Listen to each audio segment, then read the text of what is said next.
maka itu hadirin, ada satu cerita, bukan cerita, ini sebenarnya hadis, sekalipun dalam riwayat dikatakan ja'a fil khabar, menjelaskan mengenai dahsyatnya kematian. Biar kita hati-hati Pak.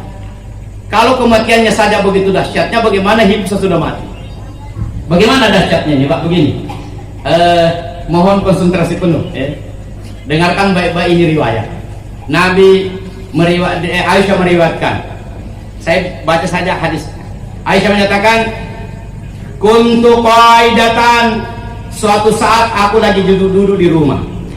Iddakhala alayya, tiba-tiba datang di tempat saya Rasulullah. Aku lagi duduk dalam rumah, tiba-tiba datang Rasulullah karena jatahnya dijenguk. Apa pernyataannya Aisyah? Fa'aradtu an aquma kama qad adati, maka aku pun ingin berdiri sebagaimana kebiasaanku. Ibu bisa tanya dulu. Begini enggak caranya ibu menyambut suami? Kalau suami di depan pintu, ibu berdiri menyambut enggak? Kayaknya ibu tidak mau serius, tidak mau membuka rahasianya. Bapak saja kita tanya, bapak, kalau bapak lagi di depan pintu, berdiri tidak istrinya bapak menyambut? Itu yang benar. Jadi ini salah satu cirinya wanita soleha. Apa cirinya wanita soleha itu? Di samping hadis tadi, yang pertama, jangan pernah suaranya lebih tinggi daripada suara suami. Kalau volume suaranya suami 3, ibu cukup 2 saja. Jangan suami 2, ibu 5. Saya tanya lagi suami, biasa kalau ibu bapak suaranya 2 volumenya, kira-kira ibu berapa volumenya Pak? 10 katanya Bu. Nah ini hikmahnya boleh Pak. Jadi Anda harus lebih di bawah suaranya daripada suami. Ini caranya untuk mendapatkan keberkahan rumah tangga. Yang kedua, ketika suami datang disambut. Biarpun ibu lagi sibuk bagaimanapun, sudah dengar suara mobil, sudah dengar suara motor, lebih bagus lagi kalau sudah siap-siap. Menelpon suami, Mas, jam berapa datang? Oh ya, jam 11:30. Pergi Miki mandi, pakai mie harum-haruman, pakai baju yang terbaik. Jadi ketika menyambut suami sudah dalam keadaan sudah luar biasa. Jangan itu terus daster yang sudah 3 hari tidak dicuci dipakai terus menyambut suami. Ini pengalaman pribadi, bukan curhat ini. Hadirin yang berbahagia, ini caranya menyambut suami dan mengantar suami sampai ke pintu ketika suami mau keluar rumah. Dibuat Pak, karena ini amalan istri Nabi. Aisyah menyatakan, fa'aradtu an aquma kama qad adati, maka aku pun ingin berdiri menyambut Nabi. Tapi Nabi menyatakan, kumi makanaki ya ummul mukminin, tidak, duduk saja wahai ummul mukminin, duduk saja, tidak usah berdiri. Maka tidak jadi saya berdiri karena Nabi yang melarang saya berdiri. Apa yang terjadi Pak? Masya Allah, ternyata rumah tangga Nabi ini romantisnya kayak pengantin baru terus. Nabi Aisyah menyatakan, lalu Nabi fawada rasahu ala fakhidayya, langsung bukan duduk, langsung meletakkan kepalanya di atas pangkuanku. Masya Allah. Kapan terakhir ibu-ibu jadikan pahanya ibu sebagai bantal suami? Kalau lama nih nanti malam panggil suami sini kita. Ini sini. Haji Asnar sudah sering-sering itu buat dibuat sering-sering Pak. Ini kebiasaannya rumah tangga Nabi. Dan hebatnya, saking nyenyaknya, saking nyamannya ini paha istrinya Pak. Fana sampai tertidur. Ketika beliau tertidur, Aisyah melihat jenggot Nabi itu ada 19 lembar uban. Maka pada saat itu Aisyah risau. Inilah risaunya wanita-wanita pada zaman Nabi Pak. Luar biasa. Kalau kita yang kita risaukan, kalau khawatir suami meninggal, paling kita yang dirisaukan. Bagaimana tuh anak di kedokteran, bagaimana kasihan itu nanti anunya, apa bayaran kuliahnya. Dan pikir suaminya pemberi rezeki, bukan Bu. Sekiranya suami pemberi rezeki, janda-janda akan bertahan 7 hari saja. Nah sekarang janda bertahan berapa lama Pak? Ada yang bertahun-tahun tuh. Berarti bukan suami ibu pemberi rezeki. Maka tidak usah khawatir suaminya akan meninggal. Kalau waktunya meninggal, ini takdirnya. Jangan terlalu khawatirkan rezeki. Ini Aisyah bukan itu yang dipikirkan Pak. Hebatnya Aisyah apa yang dipikirkan? Annahu sayakhruju dunia qabli, melihat wajahnya Nabi, tuanya Nabi, kemungkinannya Nabi lebih dulu meninggal daripada saya. Karena Aisyah masih muda kan? Secara logikanya, bukan secara ini kan takdir tidak mengenal tua muda. Apa yang terjadi Pak? Fatabakal ummatu bila nabiyin, maka aku membayangkan apa yang dialami umat kalau nabinya meninggal. Jadi yang dipikirkan umat Pak. Ini hebatnya risaunya istri-istri Nabi, bukan memikirkan nasibnya kalau menjadi janda, yang dia pikirkan bagaimana umat kalau nabinya meninggal. Karena saking sedihnya memikirkan umat ketika meninggal nabinya, fabakaitu, maka aku pun menangis. Aisyah menangis. fasala dam'aini ala khaddi, lalu air mataku menetes di pipiku, summa takatarat ila wajhi Rasulullah, hingga menetes di wajah Nabi. Fantabaha, Nabi terbangun dari tidurnya karena mendapatkan tetesan air mata.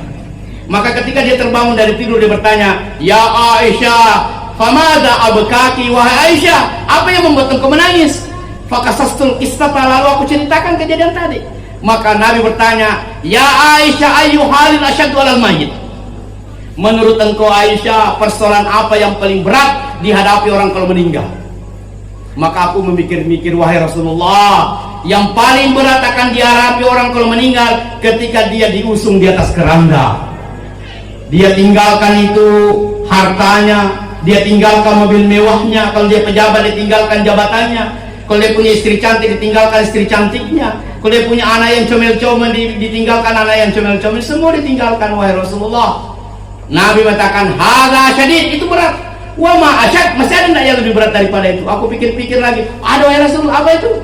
Ketika diletakkan di liang lahat. Liang lahat itu lebih sempit daripada liang kubur, seukuran dengan tubuh. Ada yang dikikis lagi sebelah barat, itu namanya liang lahat. Sendirian calori kubur nasamugia. Disitulah dia sendirian, tidak ditemani oleh istrinya, tidak ada istri yang menemani suaminya. Nah, suku Kesukamen itu istriku, kalau dulu nanti meninggal tidak akan saya temani di kubur, Bu. Tidak ada pernah kejadian, tidak ada. Hartanya juga tidak akan menemaninya, yang menemaninya cuma amal, Pak. Lalu Nabi masih bertanya, masih ada yang lebih berat wahai Aisyah? Aku tidak tahu wahai Rasul. Coba Rasul yang jelaskan. Dengarkan baik-baik. Allahu Akbar, ngeri mendengar. Nabi katakan, ya Aisyah, ketahuilah wahai Aisyah, seseorang kalau meninggal, rohnya itu belum kemana-mana. Ternyata Pak, kalau kita meninggal Pak, roh itu melihat diri kita diselenggarakan, melihat bagaimana baju kita dibuka, melihat bagaimana kita dimandikan, dia lihat bagaimana kita dikafani, dia lihat bagaimana kita diusung di atas keran, dia lihat. Dan dia ketika melihatnya berteriak sebenarnya, sahabi ala sautin, dia berteriak dengan suara yang sangat tinggi, yasma'u kullul khalaik illa tsaqalain, seluruh makhluk Allah mendengarnya kecuali manusia dan jin. Kita tidak bisa mendengar teriakan roh, begitu pula dengan jin tidak bisa dengar teriakan roh. Malaikat bisa mendengarnya, binatang bisa mendengar. Apa teriakannya wahai Rasulullah? Begini Pak, ketika mayatnya dibuka bajunya, dia berteriak begini teriakannya, ya ghasil as'aluka billah, wahai orang yang akan memandikan aku mohon kepadamu atas nama Allah. Ini teriakannya roh menurut Nabi. Aku mohon atas nama Allah, jangan terlalu kasar engkau buka bajuku, melucuti pakaianku, karena tubuhku baru saja istirahat dari pedihnya kematian. Jadi jangan terlalu kasar Pak, biarpun dia mayat tetap dia merasakan itu, melihat dirinya dilucuti pakaiannya. Ketika disiram air, dia berteriak, as-salatu billahi ya wasil, aku mohon kepadamu wahai orang yang memandikan saya, la tajal ma'aka barda wa la tajal ma'aka harran, fa inna jasadi majruhun bi nazai ruhi. Jangan engkau siram aku dengan air yang terlalu panas, jangan pula engkau siram aku dengan air yang terlalu dingin, karena tubuhku baru saja melepuh karena pedihnya kematian. Ngeri Pak, ngeri mendengarnya. Dan ketika dililit kain kapan di atas kepalanya, dia berteriak lagi, wahai orang yang memandikan saya, orang yang menyelenggarakan saya, jangan engkau terlalu erat mengikat kain kapan di arah kepalaku, karena aku masih ingin melihat istriku, masih ingin melihat anakku, masih ingin melihat apa-apa segalanya yang saya tinggalkan. Fa innani ufariquhum ila yaumil qiyamah, karena aku akan berpisah dengan mereka dan nanti berjumpa ketika bangkit dari kubur. Dan nanti secara ringkas Pak, saya akan jelaskan sedikit bagaimana peristiwa bangkit dari kubur, karena tidak mungkin saya jelaskan sampai terakhir Pak. Ini materi seharusnya malam pertama beda, malam kedua beda, terakhir di malam ketiga. Ini saya disuruh ceramah hanya di malam ketiga. Jadi sulit saya memikirkan yang mana mau disampaikan. Kecuali kalau Bapak siap menerima ceramah sampai 3 jam. Tidak siap kayaknya. Ya kita ringkas-ringkas saja. Hadirin yang berbahagia, nanti saya tuntaskan secara ringkas. Maka apa yang terjadi hadirin? Dan ternyata inti daripada hadis ini di pernyataan terakhir.